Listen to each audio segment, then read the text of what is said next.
Hey, Chris, Tim Kawakami, The Athletic.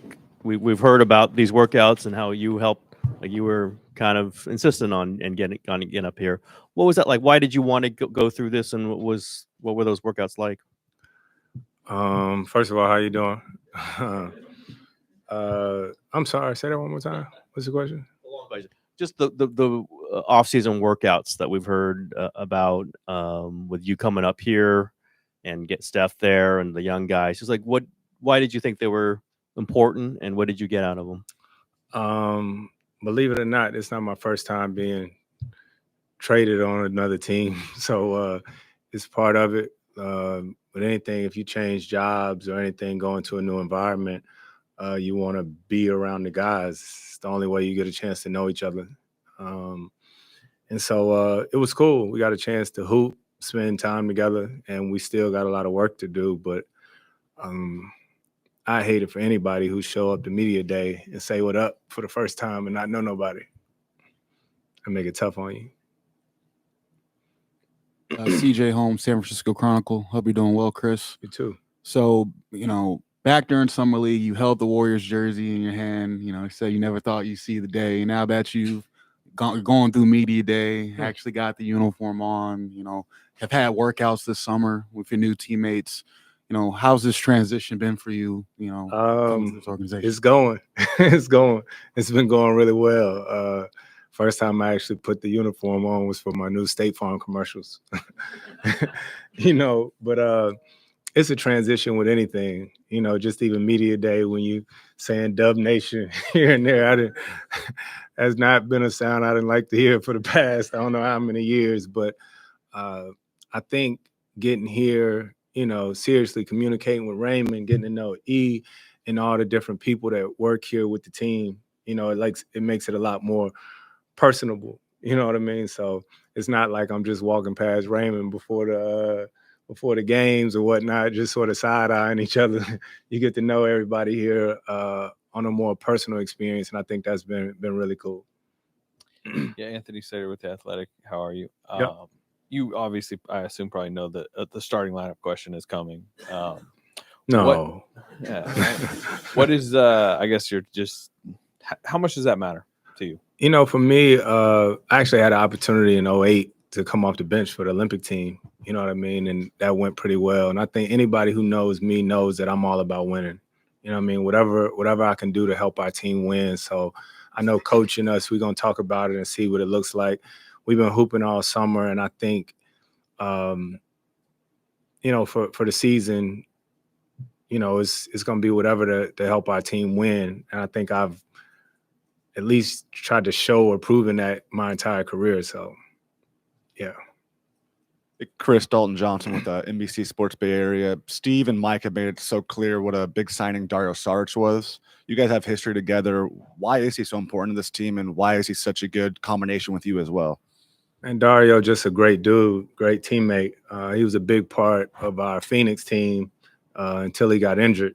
And I think we got a lot of guys on our team who sort of play with a chip on their shoulder or something to prove. And Dario just when I knew I was coming here and I talked to Mike about the opportunity to play with Dario here, some guys just fit a team really well. And I think with the way that we want to play, Dario fits that.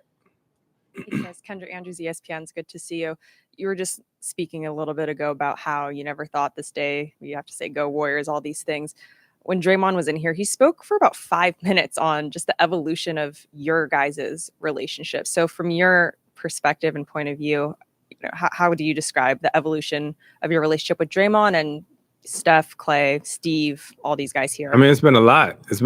Even with Dre, we been the craziest competitors against each other for a long time. And there's a lot of things said here and there. I tend to deal with things a lot more privately, so we talked, went to lunch, had a great conversation, all these different things. But also with all the different guys, Steph, Clay. I mean, I told you Clay and guarded me for years. We was playing pickup the other day and he guarded me and I looked at, I said, we don't do this no more. And so it's funny, man. Life is crazy. Willie Green, who's like a brother to me, actually became an assistant coach years ago here, and it kind of changed the dynamics of our relationship for a little while. You know what I mean? But it's funny how life happens. But everyone here, all the guys, Steve, everybody has been great, and we are all trying to build. Hey, Chris. Colin Ward, Henninger, CBS Sports. Nice to meet you. You too. Everyone kind of talks about you as the elder statesman and with all this experience and how much they can learn from you. What do you think you can learn from the guys that you on this team? A lot. I think that's what's been cool. I know, when you come in the league, you hope to play with one team your whole career. It's only been a few guys that's ever got the opportunity to do that. And I was hoping I would do that with New Orleans, but actually really cool part of my career is the fact that I've played with other teams and other great players. So I've been able to learn how to do things not just a certain way. I've had an opportunity to play with Blake Griffin, play with David West, play with James Harden, Shea, and then I got a chance to play with Devin the last few years. So being here with this great group of talent, me and Steph was in the gym together last night, and it's just fun when you're working out with guys because you think you know things, so even with JK and even some of the younger guys, you can always learn in this league, and that's what brings the excitement, and that's what makes it fun. Hi, Chris. Janie McCauley from AP. Good to see you again. Yes, and you too. Yeah, thanks. Along those lines, I mean, the Warriors have been in your path in recent seasons. You sure? But what have been your observations about how this group operated? And when guys went down, whether it was Draymond or Steph or Clay for a couple of years, what they were able to do, and sort of your observations from the outside looking in and now being part of it. It's funny, even though it's 30 teams in this league is pretty small. So just the way this league works, you always know somebody in the locker room, a coach, someone close to every organization in the league, especially if you've been around as long as I have. But you never know until you get inside, and you get inside that locker room and you see what it's like. And, you come around and you see the different people that help on a daily basis, and you get to know the guys and you understand why they won, and everybody plays a role. It's funny. Dre is always sort of this villain. He was damn sure one when I was on another team, but you get a chance to be around the team and you see what he means to this team, what he means to this organization, and everybody, plays their part. And that's why team sports and teams works, because, got a friend of mine, Killer Mike, who always says, when everybody does a little, no one has to do a lot. And, that's what I hope to bring to this team. Hi, Chris. Joe Fonzie from KTVU. In addition to Draymond talking about the high-profile matchups that you guys have had that were so competitive, he also said that you're a big influence on the younger players. Is that something that you consciously do? And if so, how can you help them with your years of experience? It's not like I come in here and say, yo, what the young guys doing every day? It's just, from my life, I've always been vertically challenged. So I've never been a power forward or a center, right? I've always played point guard, or in football, I was a quarterback, or, I was the union president and all this stuff. So you understand, like with leadership, you got to bring everybody along, And so in order for our team to be good, it can't be the vets over here and the young guys over there. It takes a team. And so we all have our strengths. We all have our weaknesses. So I think one of my strengths has always been to at least try. I ain't always perfect, but I at least try to make sure I bring people together. Hey, Chris. Ann Killian with the San Francisco Chronicle. My question is along those same lines. At the end of last season, when it ended the way they didn't want it to, and at the beginning of this season, there's been a lot of talk about chemistry and connectivity between the players. I'm wondering, as someone coming in from the outside, did it look wrong to you, the chemistry with this team? And yeah, I'm gonna be honest with you. No, not to cut you off, but I don't listen to what nobody say on the outside or what it was supposed to be. I can only go by my experience. Yeah. So it ain't like I came in like searching for what's this, what's that. It's people, so I can never go by what was said, this, that, and the third. Well, I'm like Steve said it. But I'm just wondering, is it something that you emphasize? Like, how do you do that as a leader? How do you bring people together?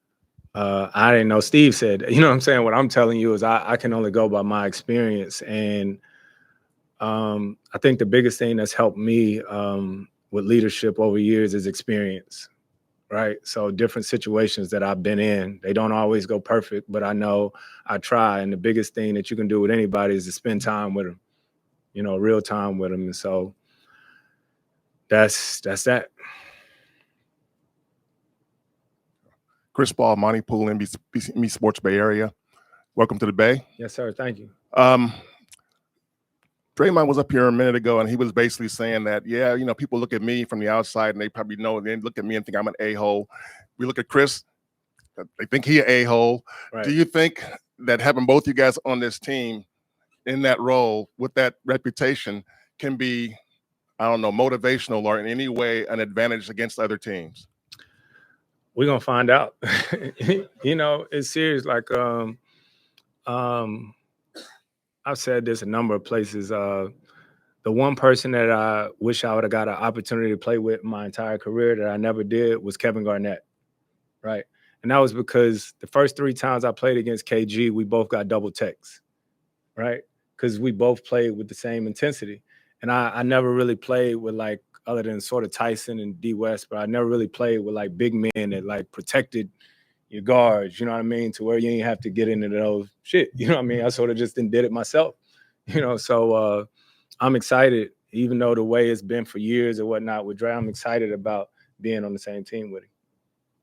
A few people have specifically mentioned Kuminga as a guy they think you can help. I'm just curious your thoughts on, you know, his game and his talent, and where, you know, basketball wise, you think you might be able to help when you're in lineups with him. JK can hoop, man. We done had some great moments and pickup and all that stuff, but I'm gonna tell you straight up, I'm a hooper. Like, of course, I may be able to help JK, but everybody, you know what I mean, on the team, and I feel like those guys are gonna be able to help me. So I'm gonna tell you, I'm not like a guy who's coming in like, oh, this is just my focus. Like, I'm here to hoop and to play, and that's the way I am. That's the way I've always been, and that's not changing. 2 last questions. Chris, Anthony Flores up here with NBC Bay Area. On a much lighter note, what did it feel like today putting on that uniform? And as you guys build chemistry, did your teammates kind of give you some jokes about seeing you in that uniform for the first time? What? That's all I hear. You know what I'm saying? From the coaches to everybody.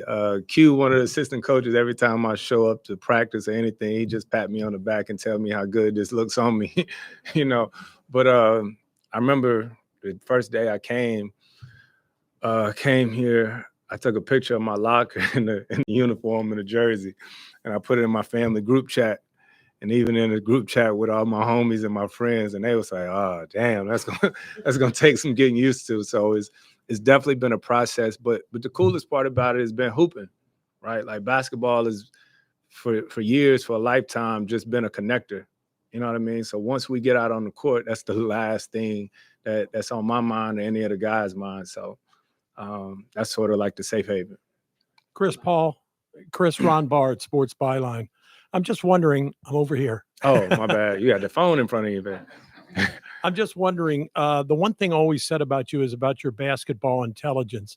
And I've often wondered, it's one thing to talk about it from the outside if you're watching a player, but how do you define that basketball intelligence label on you? What does that mean when people say that about you from your perspective?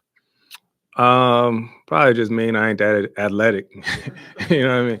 I have to use that to get by. But no, it just, I mean, I love this game, right? I study this game a lot.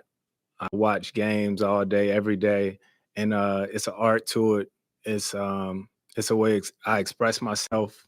You know, it's, like I said, sort of a safe haven. So I love to hoop. I love to play basketball, and yeah, I think that basketball intelligence just comes from always watching and looking and learning. Like someone asked earlier, you know, when you come to a new team or something like that, there's different plays or sets or whatnot. So always being able to learn.